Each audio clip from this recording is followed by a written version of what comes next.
Tens of thousands of people attended Kirk's massive memorial service, which included tearful tributes, fiery political speeches, and controversial pyrotechnics. Tens of thousands turned out to State Farm Stadium in Glendale, Arizona, on Sunday, September 21st, for a massive memorial service honoring Charlie Kirk. The audience at the event exceeded the stadium's capacity of 63,400, with overflow crowds watching the pyrotechnics and high-profile speeches from secondary venues. They attended the hours-long event in memory of Kirk, who was shot and killed during a political speaking engagement at Utah Valley University on Wednesday, September 10th. He was 31. Journalists on the scene noted that the memorial felt more like a political rally than a funeral at times, with voter registration booths set up inside the stadiums and speeches featuring numerous Republican talking points. Others insisted that's what Kirk, who spent his time traveling the country and debating politics in college quads and public forums, would have wanted.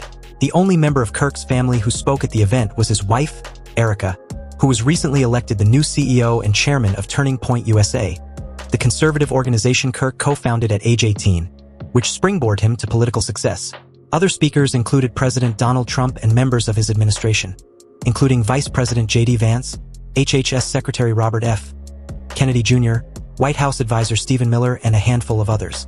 Here are 5 noteworthy moments from the service. Kirk's widow, Erika, who took the stage to music and pyrotechnics, used her moment to share a message of forgiveness for Tyler Robinson, the 22-year-old suspect who has been arrested and charged with Kirk's death.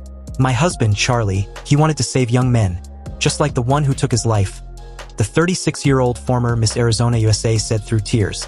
"Our Savior said, 'Father, forgive them, for they not know what they do.' That young man, I forgive him. I forgive him because it was what Christ did, and it's what Charlie would do. The answer to hate is not hate," she continued. "The answer we know from the gospel is love, and always love. Love for our enemies and love for those who persecute us." In a now viral moment during the service, Trump, 79, offered a different perspective on the subject of his political enemies. "Charlie Kirk truly was. He was a missionary with a noble spirit and a great, great purpose," the president said.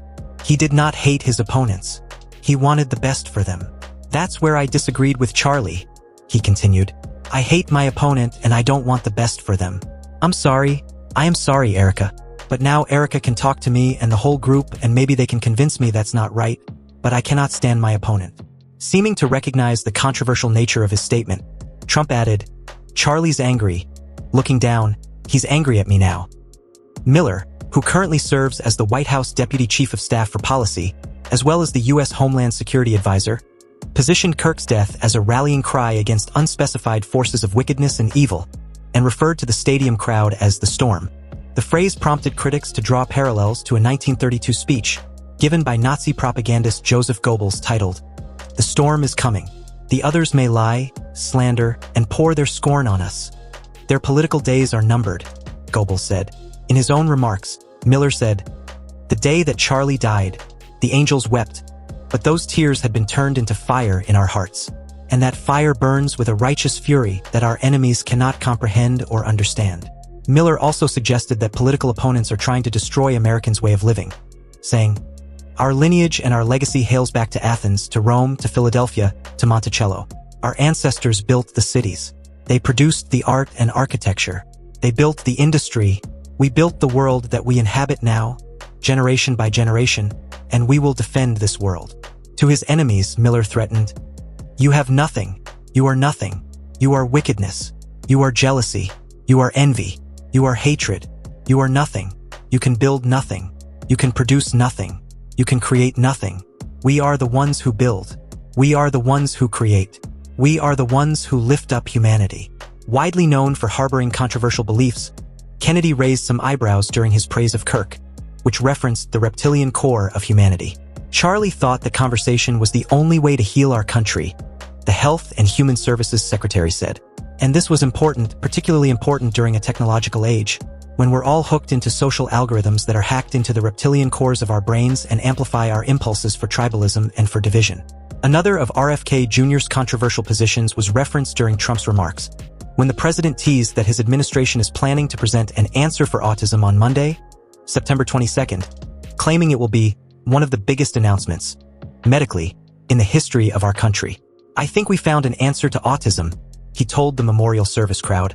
saying his administration won't let it happen anymore. According to the Washington Post, Trump's administration is planning to tie autism to Tylenol use during pregnancy, although more than a decade of research has failed to prove causation. RFK Jr. previously vowed to discover the cause of autism by September. Trump's shots at his political opponents and promise about medical news weren't the only moments from his 40-minute eulogy that felt more like a campaign speech than a tribute to Kirk. The president, who took the stage as the final speaker of the afternoon, went on several political tangents, bragging about his international tariff plan and his crime crackdown in Washington, D.C. In fact, the president claimed that one of Kirk's final messages to him was a plea to bring his anti-crime strategies, including federalizing local police forces and deploying the National Guard, to Chicago next. "Please, sir, save Chicago," Trump recalled Kirk, who was a native of the Chicago suburb of Arlington Heights, Illinois, saying to him. The president said he plans to fulfill that goal in Kirk's memory. "We're gonna do that. We're gonna save Chicago from horrible crime. I'm so proud of Washington, D.C., he added later. "And now we're going into Memphis, and we'll get that one straightened out fast. And then we're going into some others, but we're gonna go do Chicago, and we're gonna have Charlie very much in mind when we go into Chicago, and we'll get that one straight."